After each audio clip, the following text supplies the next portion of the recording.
La Sociedad Española de Radiodifusión presenta... Ser... ¡Viva la radio!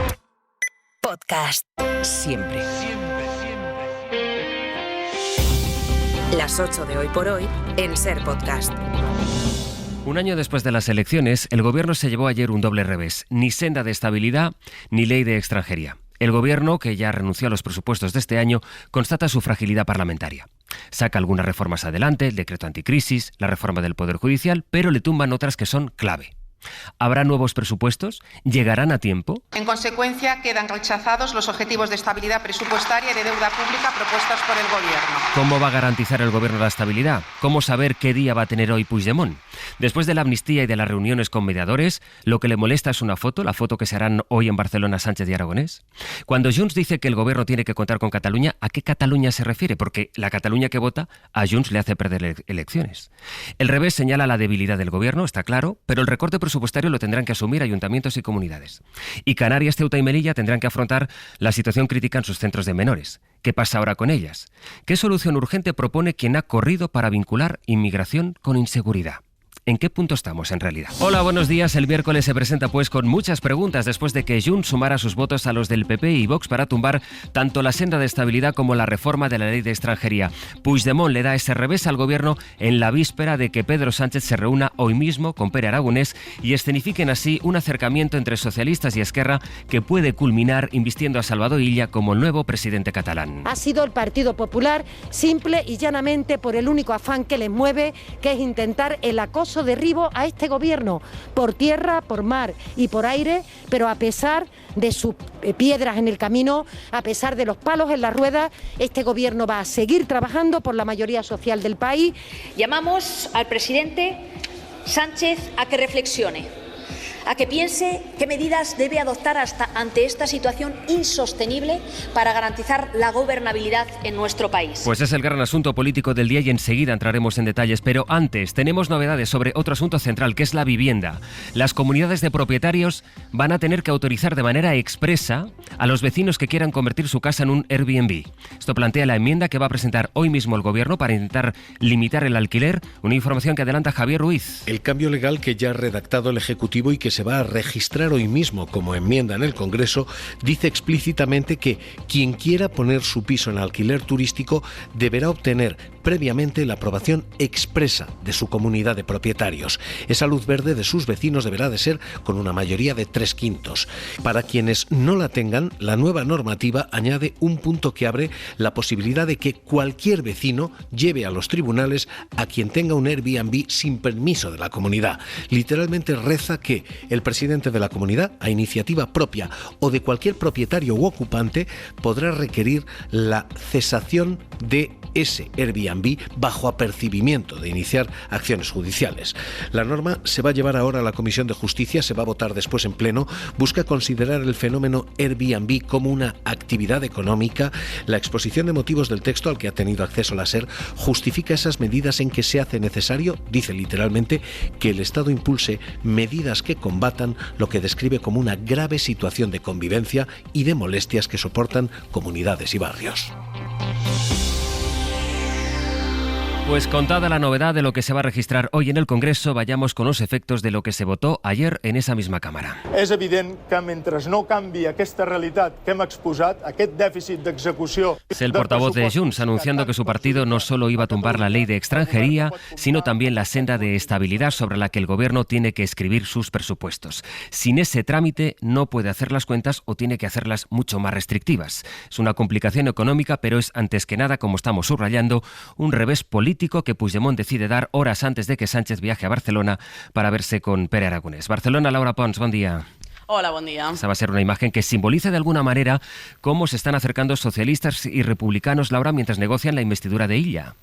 Sí, Esquerra pedía gestos a los socialistas y esta semana los contactos se han acelerado. El lunes comisión mixta y hoy reunión al más alto nivel entre Pedro Sánchez y Pere Aragonés en el Palau de la Generalitat. Encuentro que servirá para sellar el acuerdo sobre el traspaso del ingreso mínimo vital. Es lo que están haciendo estos días, poner el contador a cero, cerrar carpetas de temas ya pactados para abordar también la financiación. La de los presidentes será la foto, pero hay convocada otra reunión en paralelo, la de Laura Vilagrà Esquerra y Félix Bolaños también en el Palau de la Generalitat. Si hay pacto, el lunes Esquerra lo podría dar a conocer y celebrar la consulta a la militancia el 1 de agosto. La de hoy será la imagen del día sastre. Sánchez y Aragonés en Barcelona, mientras que en Madrid Junts se aleja del acuerdo de investidura de Pedro Sánchez y envía un toque de atención al Gobierno. Ayer 2 votaciones en contra en el Congreso. Mensaje a Pedro Sánchez, dicen fuentes del partido de Puigdemont: sin Junts no hay legislatura. Laura, gracias. A vosotros. Por ese voto de Junts, preguntaron ayer a Rufián. Creo que estamos más cerca que ayer de una moción de censura de Feijóo, votada por Junts, pero que al final acabará pasando y desgraciadamente tanto en España como en Cataluña pues no pasará absolutamente nada. Vamos a ver ahora pues qué dicen en el Gobierno y también qué dicen en el Partido Popular. Guillermo Lerma, buenos días. ¿Qué tal, Sastre? Buenos días. La derrota de ayer, que no significa que el Gobierno no pueda hacer presupuestos para el año que viene, volverá a proponer una senda de déficit, pero lo de ayer son 2 derrotas políticas de calado que evidencian la fragilidad parlamentaria.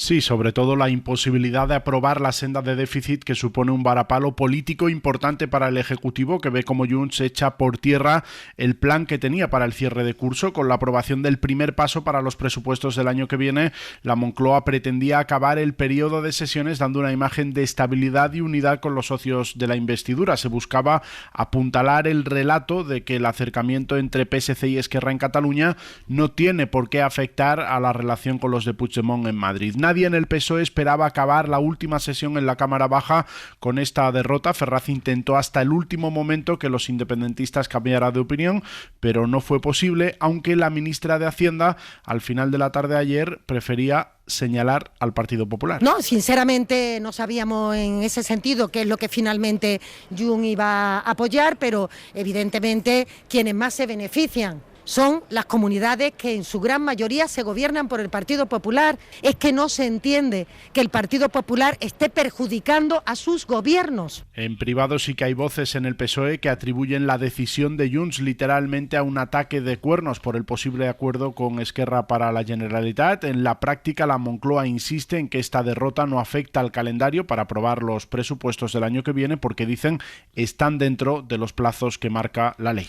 Mariela Rubio, buenos días. ¿Qué tal? Muy buenos días. Hemos escuchado ahora a Rufián, que sugería esa opción de una moción de censura. Bueno, en el PP, ¿qué dicen? Dicen que Sánchez no puede seguir, que debe tomar decisiones y que si no será Feijóo quien se la reclame. Sí, el PP habla de situación insostenible, dice que el tiempo de Sánchez ha terminado, que no puede sacar adelante más que la amnistía y que no debe seguir porque además carece de la legitimidad necesaria tras la investigación a su mujer, Cuca Gamarra. El Gobierno ha quedado demostrado en el día de hoy que no tiene votos para sacar adelante iniciativas, pero es que además que el presidente del Gobierno no tiene legitimidad para seguir adelante con una esposa que en estos momentos está siendo investigada. Las medidas que no reflexione o que no anuncie en el día de hoy las reclamará mañana el presidente del Partido Popular. El PP no aclara a qué medidas concretas se refiere. La moción de censura en estos momentos ha sido descartada en público por el propio Feijóo, pero el líder del PP, recordamos, ya solicitó hace varias semanas que Sánchez se someta a una cuestión de confianza. Así, algunos en la bancada popular no descartan que Feijóo refresque esa petición que hizo al arrancar el caso Begoña. Como mínimo, someterse a una cuestión de confianza. De momento, el PP remite al discurso que Feijóo dará hoy, pasado el mediodía, cuando reúna a sus diputados y senadores. Mariela Guille, hasta luego. Hasta luego. Cayó pues la senda de estabilidad, cayó la reforma de la ley de extranjería también. Ahora escucharán a Cristina Valido, la diputada de Coalición Canaria, que defendía de esta manera la necesidad de actuar ya ante la situación crítica que viven los centros de migrantes en las islas. Porque hoy yo no puedo llegar a Canarias diciendo que el Congreso ha votado que no. Yo no tengo discurso para decir que no ha prosperado la reforma de la ley de extranjería. La reforma no sale adelante, pero la situación de los centros de menores sigue siendo la misma. Veremos qué dice hoy el Gobierno, qué fórmula se plantea para esa reubicación de los menores justo hoy, que como les contábamos a las 7 se cumplen 25 años del primer naufragio documentado de una patera que intentaba llegar a Canarias. En estos 25 años se ha convertido en la ruta más mortífera del mundo. 21.000 migrantes muertos que intentaban llegar a Canarias. En el abierto escucharemos este testimonio que ha conseguido Nicolás Castellano de uno de los supervivientes de aquellos primeros naufragios. Hablamos del año 1999. La actualidad nos lleva a hablar del naufragio de un pesquero, en este caso en las Islas Malvinas, que deja de momento 8 marineros muertos, 2 de ellos son gallegos. Hay también 2 españoles entre los 5 desaparecidos. Santiago Ainhoa Pestegui. Actualizamos datos que nos acaba de ofrecer la delegación del Gobierno en Galicia. A ver, de los 27 tripulantes de Largo Georgia, 10 son españoles, de ellos 8 gallegos. 4 han conseguido sobrevivir en 2 lanchas durante horas y en medio de un fuerte temporal. Otros 2 permanecen desaparecidos y 2 han fallecido. El patrón, vecino de Vigo, y el cocinero de la localidad pontevedresa de Bayona. Los otros 2 españoles nos acaban de informar de que están vivos. Según informa la delegación, la embarcación Lilibet navega a camino del puerto de Stanley con 13 los supervivientes a bordo, que en las últimas horas han contactado con sus familias para decirles eso, que están vivos. Otro pesquero con un superviviente permanece en la zona del hundimiento. Todos, cuando lleguen a tierra, van a pasar un examen médico y mientras siguen las labores de rescate en ese punto y en esas condiciones tan complicadas debido a un fuerte temporal. En el Atlántico Sur están en invierno austral.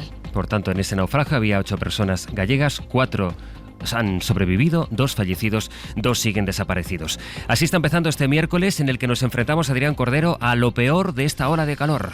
Sí, en total 39 provincias tienen avisos activados por máximas que en el Valle del Guadalquivir y en Las Vegas del Guadiana superarán, incluso con creces, los 44 grados hasta 41 grados. Por ejemplo, esperamos en la ciudad de Madrid, podría ser un récord de temperatura histórico, más de 40 grados también en Zaragoza, en Ourense, cerca de esos 40 grados, por ejemplo, en algunos puntos de Castilla y León y también de la isla de Gran Canaria. Solo se libran en el Cantábrico, Asturias, Cantabria, País Vasco, máximas como mucho de 25 grados.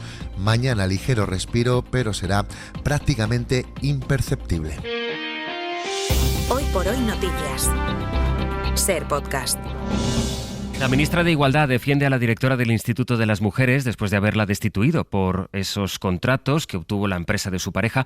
La ministra Ana Redondo estuvo anoche en Hora 25 con Pablo Tallón y alegó que ha echado a Isabel García para darle otro impulso a la entidad que dirigía. Mariolo Lourido, cuéntanos, buenos días.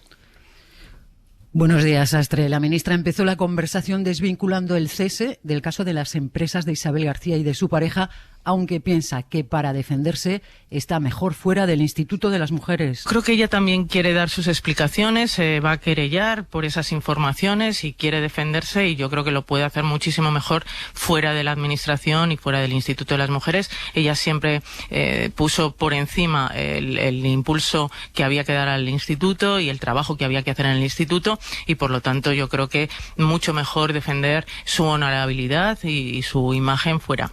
Insiste en que no quiere hacer leña del árbol caído y admite que en la decisión de cesarla ha habido una serie de cuestiones sumatorias. Ana Redondo quiere pasar página con la nueva directora. Cristina Hernández dice que es una mujer con una gran trayectoria en el feminismo.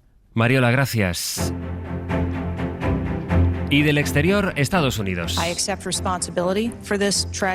La dimisión de la directora de los servicios secretos, que fue quien dijo que el atentado contra Trump había sido el mayor error de su agencia en las últimas décadas. Hoy Joe Biden se va a dirigir a la nación para explicarles los motivos de su renuncia, mientras Kamala Harris ha hecho ya su primer mitin de campaña y mientras empieza a crecer en las encuestas. Desde Nueva York, Pablo Anzola. Sí, con el apoyo ya de los pesos pesados en el Congreso, ayer vimos a una Kamala Harris energética y carismática, vitoreada por miles de simpatizantes y dispuesta a levantar la moral del partido y de los votantes. La vicepresidenta fijó la defensa de la clase media americana y los derechos sociales como la prioridad de su presidencia, dijo, frente al modelo trumpista del miedo, caos y del odio. Los demócratas, aseguraba, salimos a campaña a pelear. Y cerraba así el acto: cuando peleamos, ganamos, decía. Todo desde un instituto de los suburbios de Milwaukee, en el decisivo cinturón industrial del país, que Kamala Harris eligió como escenario de su primer mitin de campaña. Con su candidatura ya atada, los demócratas confían ahora en revitalizar al electorado, y algo podría estar moviéndose, porque la última encuesta publicada ayer por Ipsos y Reuters sitúa ya a Harris a 2 puntos de ventaja sobre Donald Trump. Harris, que no va a estar hoy en el Congreso mientras comparezca el primer ministro de Israel, Netanyahu, que saben que está de viaje oficial a Estados Unidos, aunque sí se reunirán luego. Y Netanyahu mañana viajará a Florida para verse con Donald Trump. Y hoy también Es noticia que el nuevo Frente Popular francés ha logrado ponerse de acuerdo para nombrar a una candidata a primera ministra. Corresponsal Vicens Batalla. El nuevo Frente Popular anunciaba a las 7 de la tarde a la economista de 37 años, Lucie Castells, como su candidata a gobernar, y una hora más tarde, Macron, en su primera entrevista tras su derrota en las legislativas, consideraba que lo importante no era el nombre, sino la mayoría posible en la Asamblea Nacional, aunque la izquierda haya quedado primera en número de diputados. Por ello, el presidente volvió a hablar de tregua política para garantizar un gobierno en funciones durante los Juegos, fijándose este plazo. De manera evidente, jusqu'à la mi-août, on doit être concentré sur les Jeux. De manera evidente, hasta mediados de agosto nos tenemos que concentrar en los Juegos, y a partir de ahí, en función del avance de estas discusiones, mi responsabilidad es nombrar a un primer ministro, una primera ministra, para confiarle la tarea de constituir un gobierno que logre un acuerdo lo más amplio posible para que pueda actuar y tener una estabilidad, revelaba Macron a la televisión pública.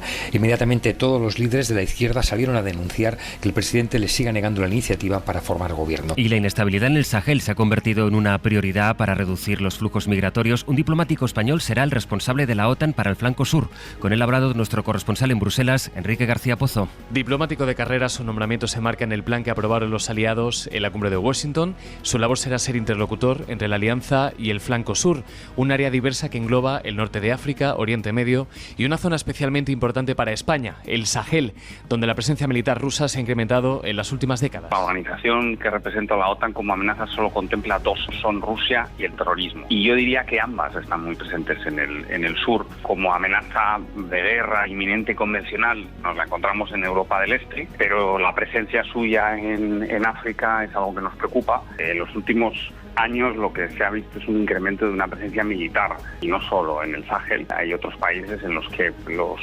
rusos han establecido bases militares o tienen presencia a través de compañías militares de carácter privado. Hoy la alianza tiene misiones en la zona, pero son de asesoramiento, como en Irak. El diálogo en el ámbito contraterrorista es una de las prioridades siempre en nuestra relación con muchos de los países del sur. Y el objetivo de Colomina es hacer frente a otros riesgos como la seguridad marítima o el control fronterizo. En 10 minutos el abierto. Hoy compartimos la mesa de análisis con Estefanía Molina, con Josep Ramoneda y con Yolanda Gómez. 8:20, 7:20 en Canarias. Para no perderte ningún episodio, síguenos en la aplicación o la web de la SER, Podium Podcast o tu plataforma de audio favorita.